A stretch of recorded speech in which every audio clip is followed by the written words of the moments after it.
students, today we start with our second turn of chemical kinetics. And the topic of today is factors affecting the rates of chemical reactions. Now, the factors affecting the rates of chemical reactions are: first, the molar concentration of reactants. But if a chemical reaction is a homogeneous gas phase reaction in which all the reactants and the products involved in the chemical reaction are gases, then for such reactions, pressure is more significant as compared to the molar concentration. So, in place of molar concentration of reactants, we use partial pressure of reacting gases. The second factor is temperature. The third factor is presence of catalyst. And the fourth factor is radiations for photochemical reactions. Now, what are photochemical reactions? The reactions which occur in the presence of photons of light, for example, chlorination of alkanes. Such reactions are called photochemical reactions. And for such reactions, light radiations have influencing effect on the rate of the reactions. So now we have the first factor affecting the rate of chemical reaction as 1a, effect of molar concentration of reactant on the rate of the reaction, in which point 1 we have law of mass action. We all know that the first attempt to relate the rate of chemical reaction and the molar concentration of reactants was made by Guldberg and Bogue in their law of mass action. अब law of mass action क्या है? Suppose हमारे पास एक reaction है, A moles of reactant A reacts with B moles of reactant B to form C moles of reactant C and D moles of reactant D. इस reaction के लिए law of mass action के आधार पर rate of the reaction क्या होगा?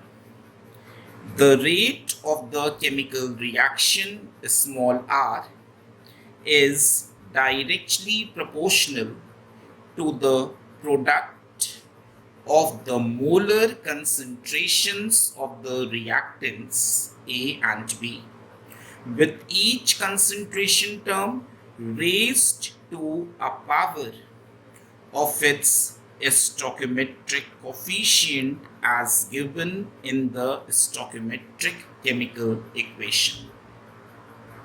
तो concentration terms ए और B की जो हमने पावर रेस करी, these are stoichiometric coefficients of the balanced chemical equation at constant temperature. तो पढ़िए लॉ ऑफ मास एक्शन.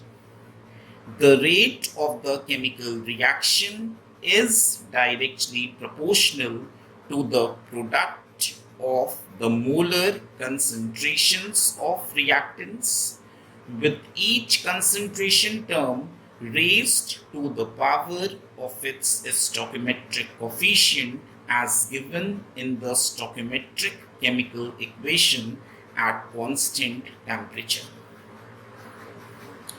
अब लॉ ऑफ मास एक्शन जो है वो सिंगल स्टेप रिएक्शंस के रेट के लिए जस्टिफाई हो जाता है, पर अगर कोई कॉम्प्लेक्स रिएक्शन है जो series of consecutive elementary steps में होता है, मतलब कोई ऐसा रिएक्शन है जो मोर देन वन स्टेप में होता है, तो उसके लिए हम इक्वेशन देख के रेट को प्रपोज करेंगे तो वो शायद गलत हो। तो हम कह सकते हैं कि law of mass action is the theoretical concept. Why? As it gives the theoretical dependence of the rate on the molar concentrations of reactants. हमने सिर्फ केमिकल इक्वेशन को देखा और हमने लॉ ऑफ मास एक्शन को प्रपोज कर दिया। अगर सिंगल स्टेप रिएक्शन है तो फिर कोई दिक्कत नहीं होगी, लेकिन अगर कोई reaction more than one step में होता है तो ऐसे केमिकल रिएक्शंस के लिए हम इक्वेशन ओवरऑल देखकर रेट प्रपोज नहीं कर सकते। उनके लिए लॉ ऑफ मास एक्शन का लिमिटेशन आ जाएगा। Now the second point we have as rate law और rate equation और rate expression। अब rate law या rate equation या rate expression क्या है?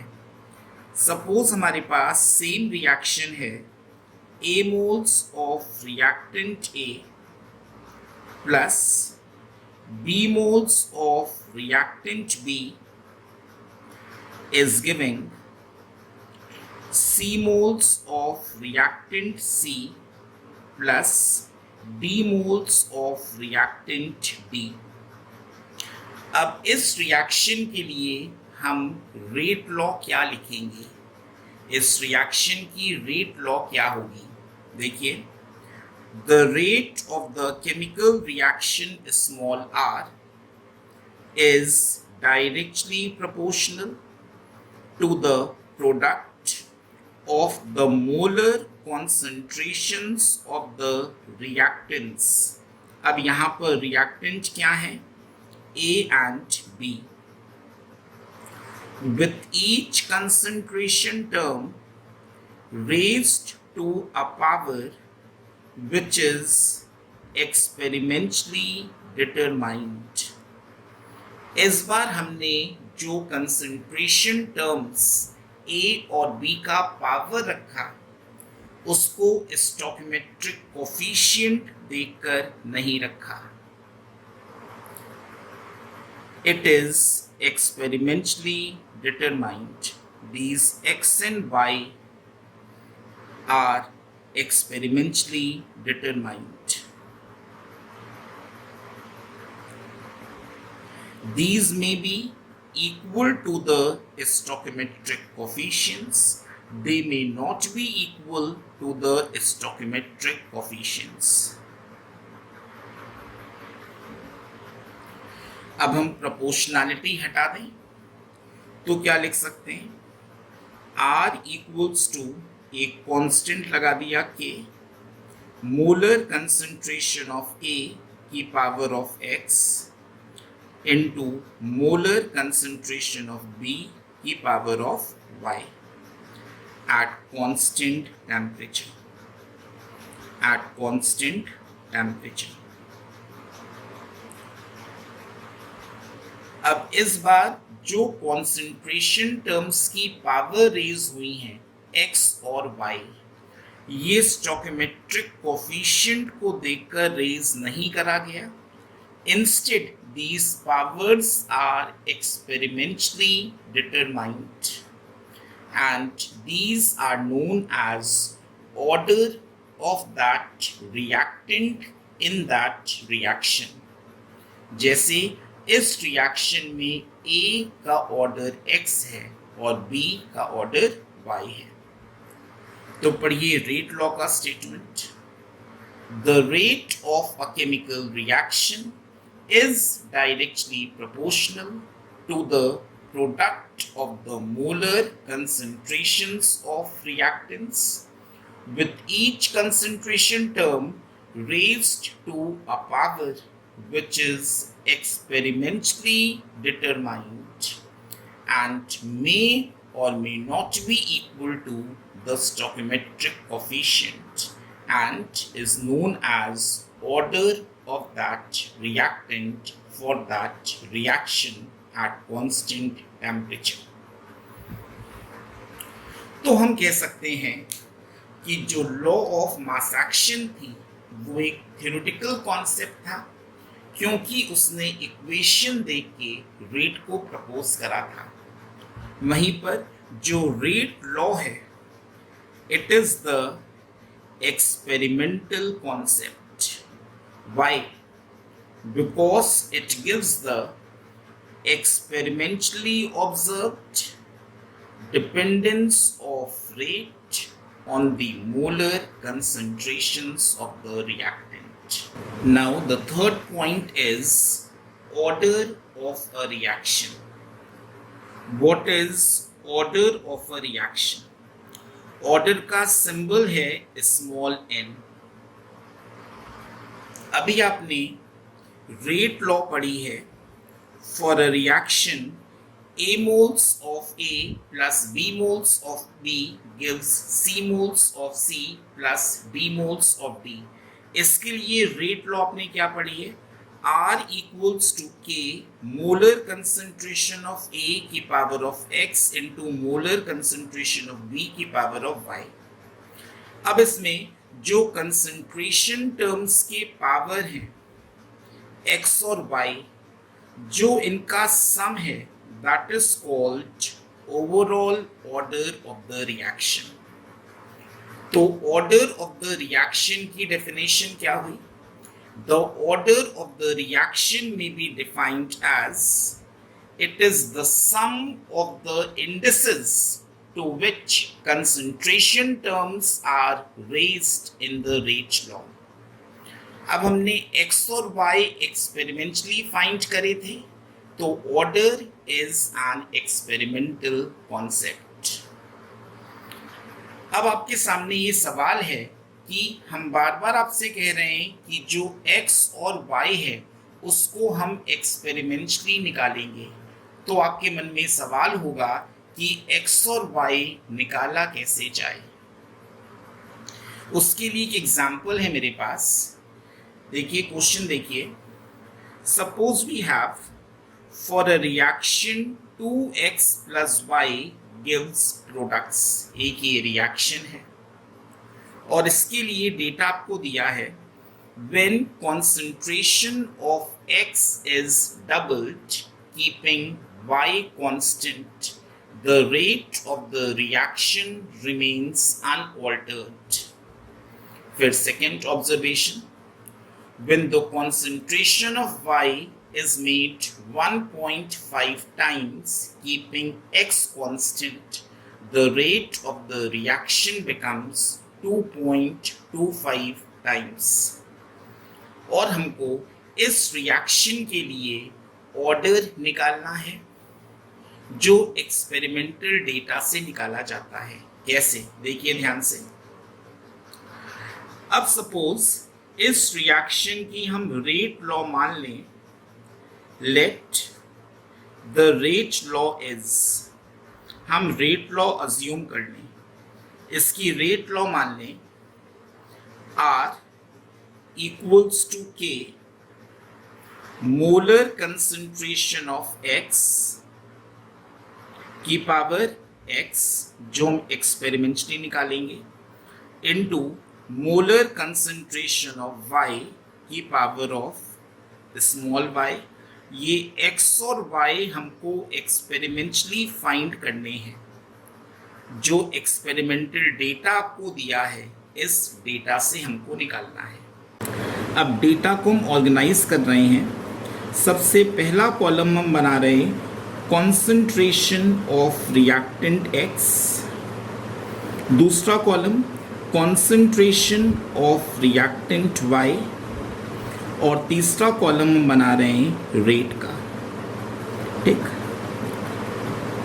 फर्स्ट हम अज्यूम कर लें इनिशियल कॉन्सेंट्रेशंस और initial rates. Suppose initial concentration x का है small a moles per litre और इनिशियल कॉन्सेंट्रेशन y का है small b moles per litre और initial rate of the reaction है स्मॉल r। ये हमने अज्यूम कर लिया। अब चेंजेस करिए। सबसे पहली बात देखिए, when concentration of x is doubled keeping y constant, तो डेटा से हमने concentration of x को डबल करा, a से 2a कर दिया। कीपिंग y constant, y को चेंज नहीं करा तो y b का b रहा। The rate of the reaction remains unaltered, rate में कोई फर्क नहीं आया, रेट r का r रहा। ये चीज आ गई। अब इसी तरह से थर्ड स्टेप ऑर्गेनाइज कर लीजिए। When concentration of y is made 1.5 times, हमने y के concentration को कर दिया 1.5 टाइम्स, b था कर दिया 1.5 times. Keeping x constant, x a था उसको a रहने दिया, उसको कांस्टेंट रखा, चेंज नहीं करा। The rate of the reaction becomes 2.25 times और रेट ऑफ द रिएक्शन हो गया 2.25 टाइम्स। r था 2.25 r हो गया। तो हमने डेटा को ऑर्गेनाइज कर लिया। जो डेटा वर्ड्स के फॉर्म में दिया था उस एक्सपेरिमेंटल डेटा को हमने टैबुलर फॉर्म में ऑर्गेनाइज कर दिया। सबसे पहला इनिशियल कॉन्सेंट्रेशंस और इनिशियल रेट आपने अज्यूम करा और फिर जो चेंजेस आपको दिए थे उस हिसाब से आपने चेंजेस कर दिए। अब हमको x और y निकालना है। अब x और y कैसे निकालें? सबसे पहले हम x निकालते हैं। ध्यान दीजिएगा, बात सुनिएगा। x निकालते हैं। x पावर किसकी है? कैपिटल X की। जब इसकी पावर निकालनी है तो रखो y कांस्टेंट। आई रिपीट, जिस कंसंट्रेशन टर्म की पावर आपको निकालनी है, जिस कंसंट्रेशन टर्म का ऑर्डर आपको निकालना है, बाकी सबको कांस्टेंट रखिए। ठीक, तो उसका ऑर्डर निकल आएगा। अब हमें x का पावर निकालना है तो रखेंगे y कांस्टेंट। y कांस्टेंट है स्टेप 1 और 2 में, तो हम स्टेप 2 और स्टेप 1 की रेट लॉ को कंपेयर करते हैं। स्टेप 2 की रेट लॉ लिखते हैं। स्टेप 2 की rate law R equals to K, molar concentration of X क्या है? 2A की पावर x, तो 2 की पावर x, a की पावर x, ये हो गया, into molar concentration of y क्या है? b की पावर ऑफ y। तो हमने स्टेप 2 की रेट लॉ लिख ली अपॉन स्टेप 1 की रेट लॉ लिखिए। स्टेप 1 की rate law R equals to K, molar concentration of x क्या है? a की power of x into molar concentration of y क्या है? b की पावर ऑफ y। अब इसको आप सॉल्व कर दें, एकदम आसान कैलकुलेशन है। अब इसमें r कैंसिल हो गया, k कैंसिल हो गया, a की पावर x कैंसिल हो गया, b की पावर ऑफ y कैंसिल हो गया। तो 2 की पावर ऑफ x क्या आया? इक्वल्स टू 1, तो x कितना आ गया? 0। तो order with respect to x 0 हो गया। तो आपने इस तरह से एक्सपेरिमेंटल डेटा यूज कर x रिएक्टेंट x का ऑर्डर निकाल लिया। अब इसी तरह से हमको निकालना है सपोज y। हमको निकालना है y, ठीक है। y निकालते हैं। अब आप समझ गए होंगे y पावर किसका है, y का। रखो x कांस्टेंट, x कांस्टेंट है फर्स्ट और थर्ड में, तो हम थर्ड स्टेप की और फर्स्ट स्टेप की रेट लॉस को कंपेयर करें। स्टेप थर्ड की रेट लॉ लिखते हैं। r कितना है, r कितना है 2.25 r, रेट कितना है 2.25 r equals to k। Molar concentration of x कितना है a की power x, molar concentration of y कितना है 1.5 b का पावर y, तो b का पावर y 1.5 का पावर y अपॉन स्टेप 1 की रेट लॉ देखिए, rate r equals to rate constant k, molar concentration of x की पावर ऑफ x, b कितना है स्मॉल b की पावर ऑफ y। ये आ गया। अब इसको आप सॉल्व कर दें, r r कैंसिल हो गया, a की पावर x कैंसिल हो गया, k कैंसिल हो गया, b की पावर y कैंसिल हो गया, तो 1.5 की पावर y इक्वल्स टू कितना आ गया 2.25। तो देख रहे होंगे y इक्वल्स टू आ जाएगा 2।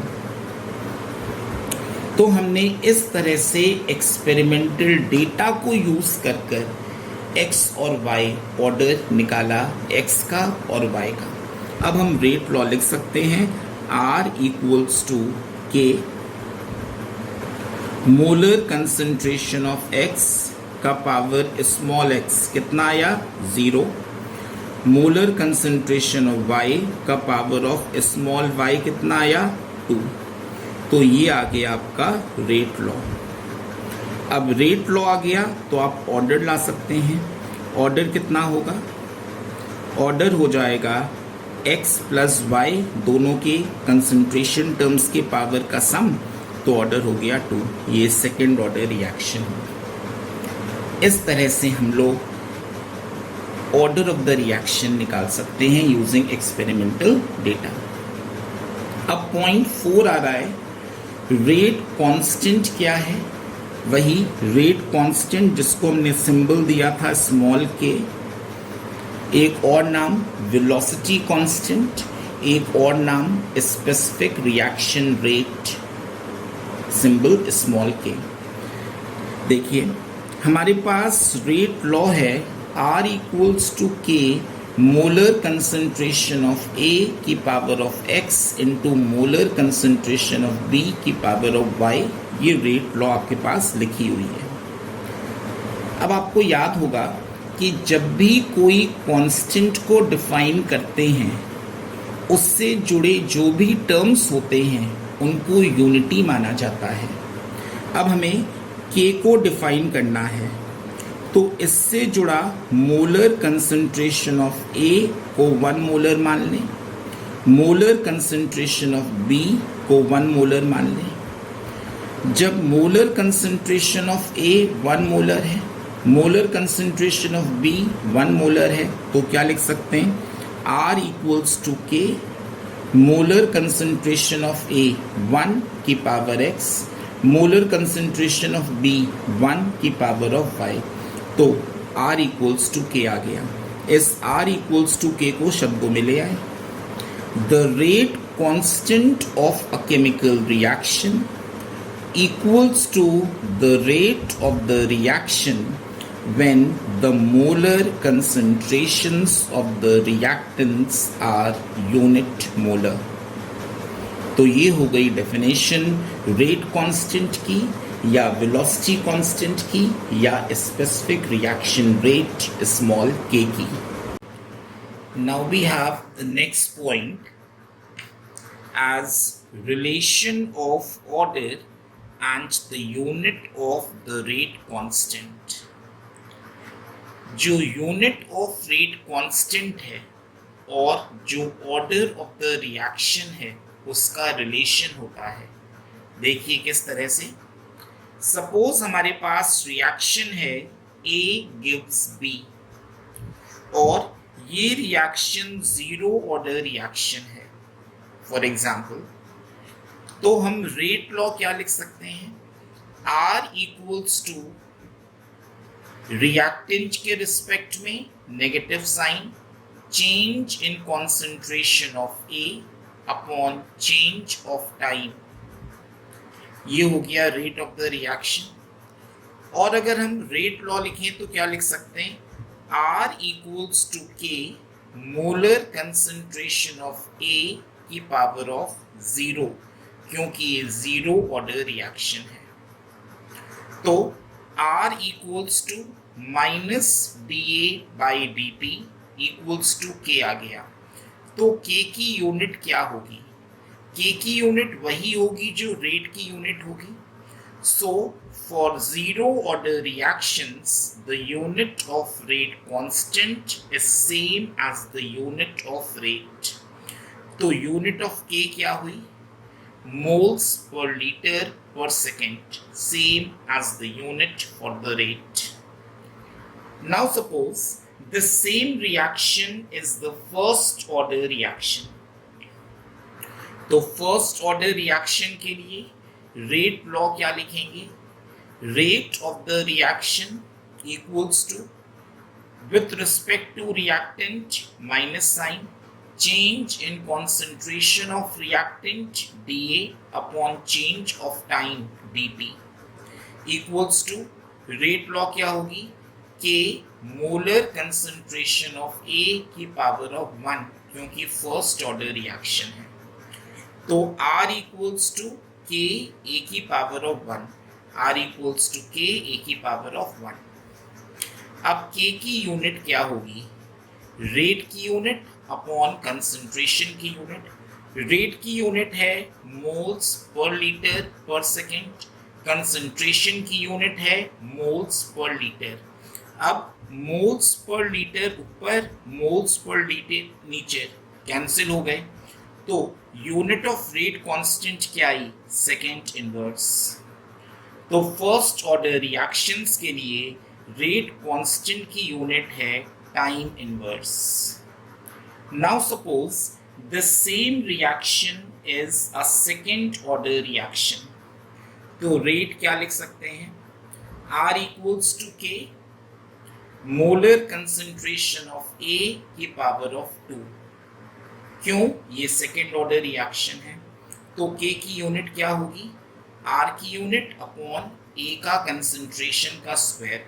अब रेट की यूनिट है मोल्स पर लीटर पर सेकेंड, कंसंट्रेशन की यूनिट मोल्स पर लीटर का स्क्वायर, मोल इन स्क्वायर पर लीटर स्क्वायर, तो क्या आ जाएगा, मोल इनवर्स लीटर पर सेकेंड। तो आपने देखा कि जैसे order of the reaction change हुआ, वैसे रेट कांस्टेंट K की यूनिट भी चेंज होती गई। तो हम कह सकते हैं the unit of rate constant is order dependent, with the change in the order of the reaction the unit of rate constant changes। और K की यूनिट का हम जनरल एक्सप्रेशन दे सकते हैं क्या, moles per litre raise to power of 1 minus n second inverse, यहाँ पर n है ऑर्डर ऑफ द रिएक्शन। तो जैसे चेंज होगा ऑर्डर ऑफ द रिएक्शन, वैसे चेंज होगी K की unit according to this relation. Hence unit of rate constant is order dependent। तो अगर हमको रेट कांस्टेंट K की यूनिट पता है, हम उससे ऑर्डर ऑफ द रिएक्शन निकाल सकते हैं। इस पर बेस्ड NCERT में क्वेश्चंस हैं और CBSE में भी शॉर्ट क्वेश्चंस आते हैं। Now the last point is difference between the rate and rate constant। ये 3 मार्क का क्वेश्चन आता है बोर्ड्स में, difference between the rate and rate constant. सबसे पहला डिफरेंस डेफिनेशन का होगा, रेट की डेफिनेशन हम लोग ने प्रीवियस क्लास में पढ़ी थी और रेट कांस्टेंट की डेफिनेशन आज हमने पढ़ी है। तो रेट की definition, it is defined as the change in the molar concentration of any one of the reactant or product with respect to time. Rate constant क्या है? It equals to the rate of the reaction when the molar concentrations of reactants equals to unit molar. Difference to units का difference पढ़िए। Rate की unit हमेशा होती है moles per litre पर second, पर जो रेट कांस्टेंट है उसकी यूनिट अभी हमने पढ़ा ऑर्डर के संग चेंज होती है, ऑर्डर डिपेंडेंट होती है। तो its unit is order dependent and changes with the order of the reaction as moles per litre raised to power of 1 - n second inverse. तीसरा डिफरेंस, जो रेट ऑफ द रिएक्शन है वो molar concentration of reactants पे भी depend करता है और temperature पे भी डिपेंड करता है। इसमें एक बात हम मार्क कर लें कि rate of the reaction molar concentration of reactants पे डिपेंड करता है except for zero order reactions, पर जो रेट कांस्टेंट है it depends only upon the temperature. तो तीन डिफरेंस आ गए between the rate and the rate constant. तो आज का टर्न हमारा एंड हुआ। नेक्स्ट टर्न हम लोग फिर से मिलेंगे with the next topic, integrated rate equations for zero and first order reactions. Thank you class.